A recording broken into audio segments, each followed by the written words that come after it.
ধর্ষকের বিচার এই মুসলিম প্রশাসনও করে না। আচ্ছা বলেন, যেই প্রশাসন ধর্ষকের পক্ষ নেই, এই প্রশাসনের স্ত্রীকে, এই প্রশাসনের বোনকে, এই প্রশাসনের মেয়েকে যদি ওই হিন্দু ধর্ষকদেরকে এনে ওই প্রশাসনের সামনে তার স্ত্রীকে, তার মেয়েকে, তার বোনকে ধর্ষণ করা হতো, ওই প্রশাসনের গায়ে লাগতো না লাগতো না? এ কথা বলেন, লাগতো না লাগতো না? এই প্রশাসনের বাচ্চা প্রশাসনেরা এমনই ভাবে বিক্রয় হয়ে গেছে যে নিজের মুসলিম বোনকে ধর্ষণ করা হচ্ছে। এই হিন্দুদের বিচার বাংলাদেশের মাটিতে হয় না। কার কাছে বিচার নিয়ে যাবেন? এই যে 13 বছর আপনাদের গাজীপুরে তো মৌচা, কোথায় ঘটনা শুনেছেন না? 3 জন হিন্দু যুবক, কয়জন?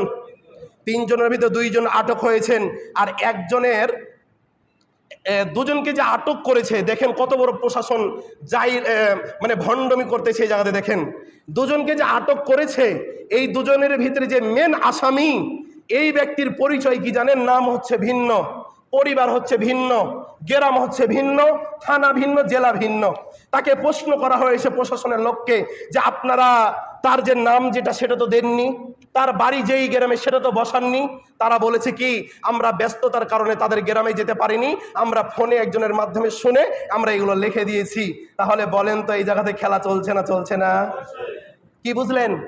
প্রশাসনের লোক বলছে কি, আমরা সময় পাইনি।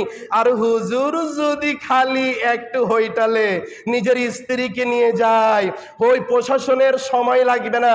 তারা 10 দিন না খায়ে থাকলো ওই চামচাদের কথা শুনে শুনে তাদের জন্ম কোথায়, কোন দিন জন্ম হয়েছে, কোথায় জন্ম হয়েছে সবকিছু বের করতো না করতো না? কিন্তু আর দাদাদের ছেলে তো, এই জন্য হিন্দুদের বিচার বাংলাদেশের মাটিতে হয় না। কিন্তু মুসলিম জাতি শুনেন, আপনাকে আমি বলে দিতে চাই, যদি প্রশাসনের লোক এই হিন্দুবাদীদের বিচার যদি সুন্দরভাবে না করে, এই দেশের সরকার যদি এই হিন্দুবাদী ধর্ষকদের বিচার না করে, আপনি মুসলিম ঘরে জন্ম নিয়েছেন, আপনাকে জাগতে হবে। প্রশাসনের লোক যদি বিচার না করে, সরকার যদি বিচার না করে, তাদের কাছ থেকে আমরা ওই ধর্ষকদেরকে ছিনিয়ে নিয়েছে আমরা পাবলিকেরা তাদের বিচার করবো ইনশাল্লাহ। আবার বলেন ইনশাল্লাহ। যেই দেশে প্রশাসন বিচার করবে না, যেই দেশের সরকার বিচার করবে না, ওই দেশের পাবলিকেরা তাদের বিচার করবে ইনশাল্লাহ। আবারও বলেন ইনশাল্লাহ। ভয় পাচ্ছেন? মরলে শহীদ, বাঁচলে মরে যাব, বাঁচবো না। একদিন বাঁচবো সিংহের মতো, 10 দিন বাঁচবো না বিলাইয়ের মতো। একদিন বাঁচেন, 1 ঘন্টা বাঁচেন, বেশি দিন বাঁচতে হবে না। আমাদের প্ল্যাটফর্ম থেকে সরকারকে এলান দেওয়া হয়েছে 72 ঘন্টা। কত ঘন্টা? 2 দিন চলে গেছে, আর 1 দিন। যদি সরকার ধর্ষকের বিচার না করা হয়, এই ধর্ষকের আগে বিশাল বড় ঘটনা দেশে ঘটেছে। ঘটনা কি ঘটনা বলেন?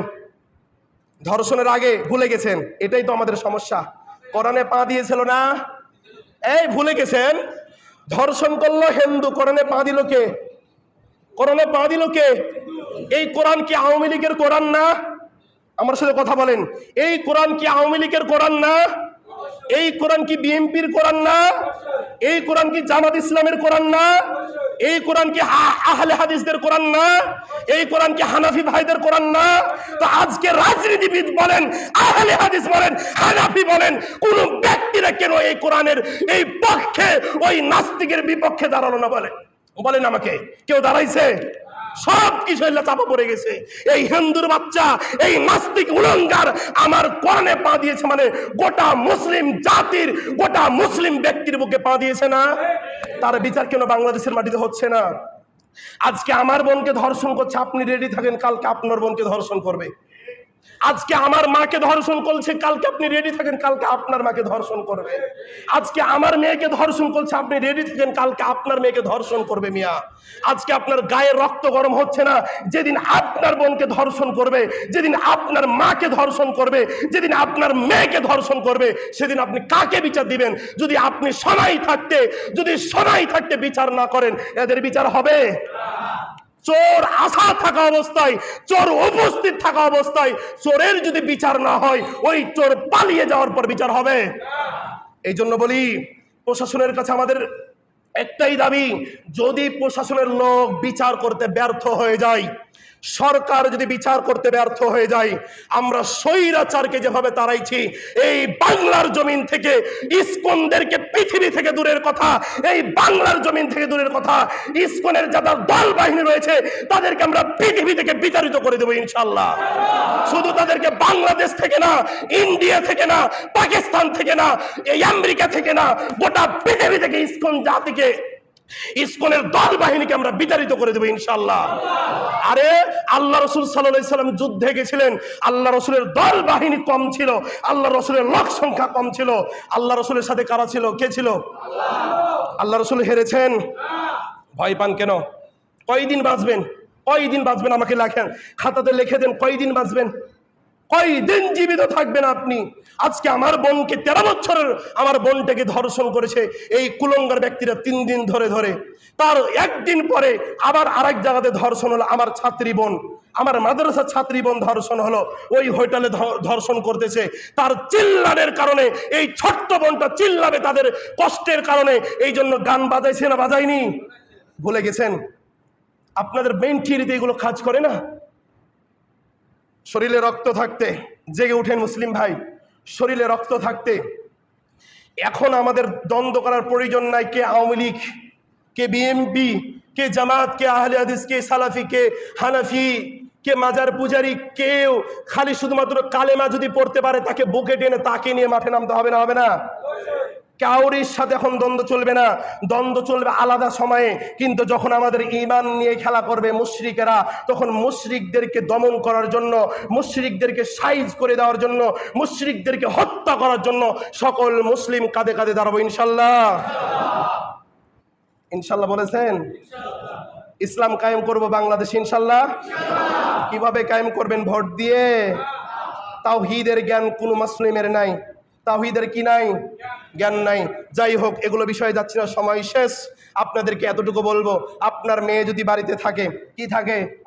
মেয়ে যদি বাড়িতে থাকে, আপনার ছোট্ট সন্তান যদি বাড়িতে থাকে, ছেলে শিক্ষকদের কাছে, হিন্দু ছেলে শিক্ষকদের কাছে পড়াশোনা করাবেন না। আপনার ছেলে নাদান হয়ে থাকুক, আপনার ছেলে মূর্খ হয়ে থাকুক, প্লিজ ভাই, 2 হাত ধরে আপনাকে 2 হাত জোর করে বলছি, হিন্দুদের কাছে পড়াশোনা করায়েন না। প্রাইভেট কেন? আপনার মেয়েটা যুবতী হয়ে গেছে। এই বোকামা, এই বোকা মেয়ে, তোমার মেয়েটা যুবতী হয়ে গেছে, এর রাত হলে তোমার মেয়ে মাগরিব পর্যন্ত একটা হিন্দু ছেলের কাছে পড়াশোনা করে, লজ্জা লাগে না বেটা?